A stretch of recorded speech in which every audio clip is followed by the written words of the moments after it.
പ്രഭാത ഭക്ഷണം വെറും 40 ചപ്പാത്തി, ഉച്ചയ്ക്ക് 10 പ്ലേറ്റ് ചോറ് മതി. 23കാരൻ്റെ തീറ്റപ്രേമം മൂലം ഭക്ഷണം കിട്ടാതെ വലഞ്ഞിരിക്കുകയാണ് ഇവൻ താമസിക്കുന്ന ക്വാറന്റൈൻ കേന്ദ്രത്തിലെ മറ്റുള്ളവർ. അനൂപ് ഓജ എന്ന യുവാവ് ബീഹാർ ഭരണകൂടത്തിന് ഇപ്പോൾ വലിയൊരു തലവേദനയാവുകയാണ്.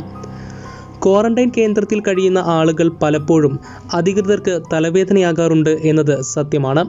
വെള്ളപ്പൊക്കത്തിൻ്റെ സമയത്ത് ദുരിതാശ്വാസ ക്യാമ്പിൽ പോലും ചില ഒറ്റപ്പെട്ട തലവേദനകൾ ഉണ്ടായിരുന്നു.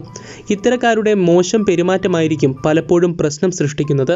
എന്നാൽ ബീഹാർ അതിർത്തിയായ ബക്സറിലെ മജുവാരി ക്വാറന്റൈൻ കേന്ദ്രത്തിൽ കാര്യങ്ങൾ അവതാളത്തിലാക്കുന്നത് അനൂപ് ഓജ എന്ന 23കാരൻ്റെ ഭക്ഷണപ്രേമമാണ്. അതെ, അനൂപ് ഓജ നമ്മുടെ തീറ്റ റപ്പായിയുടെ തനി പകർപ്പാണ്. അഭിനവ റപ്പായി എന്ന് വേണമെങ്കിൽ വിളിക്കാം. പ്രാതലിന് 75 ഇഡ്ഡലിയും ഉച്ചയൂണിന് കുട്ടക്കണക്കിന് ചോറും അത്താഴത്തിന് 60 ചപ്പാത്തിയും കഴിച്ച് അരപ്പട്ടിണി കിടക്കുന്ന റപ്പായി ചേട്ടൻ. പ്രാദേശിക തീറ്റ മത്സര ഉദ്ഘാടനത്തിന് 750 ഇഡ്ഡലിയും 25 കിലോ ഹൽവയും 25 ലിറ്റർ പാൽപ്പായസവും കുടിച്ച് ഏമ്പക്കവും വിട്ട് എനിക്ക് വിശക്കുന്നു എന്ന് പറഞ്ഞ് കാണികളുടെ കണ്ണ് തള്ളിച്ച ചരിത്രം പറയാറുണ്ട് തൃശ്ശൂരുകാർ. എന്നാൽ അതുപോലെ ഒരു മുതലാണ് അനൂപ് ഓജയും. റപ്പായി ചേട്ടൻ്റെ അത്രയൊന്നും വരില്ലെങ്കിലും അനൂപ് ഓജയുടെ ഭക്ഷണ കണക്ക് നമ്മുടെ എല്ലാ കണക്കും തെറ്റിക്കും. ബ്രേക്ക്ഫാസ്റ്റിന് 40 ചപ്പാത്തി, ഉച്ചയ്ക്ക് 10 പ്ലേറ്റ് ചോറ് എന്നിങ്ങനെയാണ് അനൂപ് ഓജയുടെ കണക്ക്.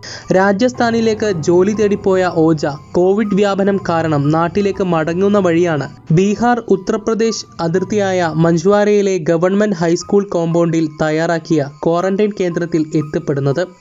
ഇദ്ദേഹത്തിൻ്റെ അസാധാരണമായ തീറ്റക്കമ്പത്തെക്കുറിച്ച് കേട്ടറിഞ്ഞ ഉദ്യോഗസ്ഥർ ആദ്യമൊന്ന് അമ്പരന്നു.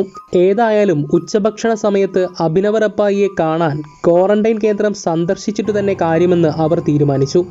കുറഞ്ഞത് 10 പേർക്ക് കഴിക്കാൻ പറ്റുന്ന ഭക്ഷണം ഓജ ഒറ്റയടിക്ക് വെട്ടിവിഴുങ്ങുന്നത് നേരിട്ട് കണ്ട ഉദ്യോഗസ്ഥരും അന്തം വിട്ടു എന്നല്ലാതെ വേറെയൊന്നും അവിടെ സംഭവിച്ചില്ല. ഓജയുടെ ഇമ്മാതിരിയുള്ള തീറ്റ കാരണം ക്വാറന്റൈൻ കേന്ദ്രത്തിലെ ധാന്യങ്ങളും മറ്റു ഭക്ഷണ സാമഗ്രികളും ആവശ്യത്തിന് തികയാതിരിക്കുകയാണ്. ക്യാമ്പിൽ അന്തേവാസികളായി കുറച്ചുപേർ മാത്രമേ ഉണ്ടായിരുന്നുവെങ്കിലും തയ്യാറാക്കിയ ഭക്ഷണം എല്ലാവർക്കും തികയുന്നില്ലെന്ന പരാതിയാണ് ഉദ്യോഗസ്ഥരെ തേടിയെത്തിയത്. പോരാത്തതിന് ചപ്പാത്തി ചുട്ട് തൻ്റെ പണി തീർന്നെന്നും ഇനി ചപ്പാത്തി ചൂടാൻ താനില്ലെന്നും പാചകക്കാരൻ കൂടി കട്ടായം പറഞ്ഞതോടെ ചോറ് മാത്രമായി ഓജയുടെ ഭക്ഷണം. ക്വാറന്റൈൻ കേന്ദ്രത്തിൽ താമസിക്കുന്ന കുടിയേറ്റ തൊഴിലാളികൾക്കായി ഒരു ദിവസം ബീഹാറിലെ വിശേഷ ഭക്ഷണമായ ലിറ്റി തയ്യാറാക്കിയപ്പോൾ ഓജ ഒറ്റയടിക്ക് കഴിച്ചത് 1-2മല്ല 85 എണ്ണമാണ്.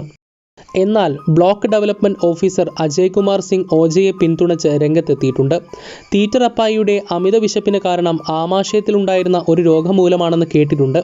അനൂപ് ഓജയ്ക്കും അങ്ങനെ എന്തെങ്കിലും ആവാനാണ് സാധ്യത. ക്വാറന്റൈൻ കേന്ദ്രത്തിലായതിനാൽ കൂടുതൽ വൈദ്യപരിശോധന ഒന്നും ഇപ്പോൾ നടത്താനൊക്കില്ല. ഏതായാലും ഓജയുടെ ക്വാറന്റൈൻ കാലാവധി അവസാനിക്കാനിരിക്കുകയാണ്. അദ്ദേഹത്തിന് ആവശ്യമായ ഭക്ഷണം കിട്ടാതെ പോവരുതെന്ന് ഞങ്ങൾ നിർദ്ദേശം നൽകിയിട്ടുണ്ട്. ഭക്ഷണത്തിൽ ഒരു കുറവും വരുത്തില്ല. അവൻ ആവശ്യമുള്ളത്രയും ഇവിടെ റെഡിയായിരിക്കും. അദ്ദേഹം പറഞ്ഞത് കേൾക്കുമ്പോൾ ഓജയുടെ മനസ്സ് സന്തോഷം കൊണ്ട് നിറയുമെന്ന് ഉറപ്പാണ്.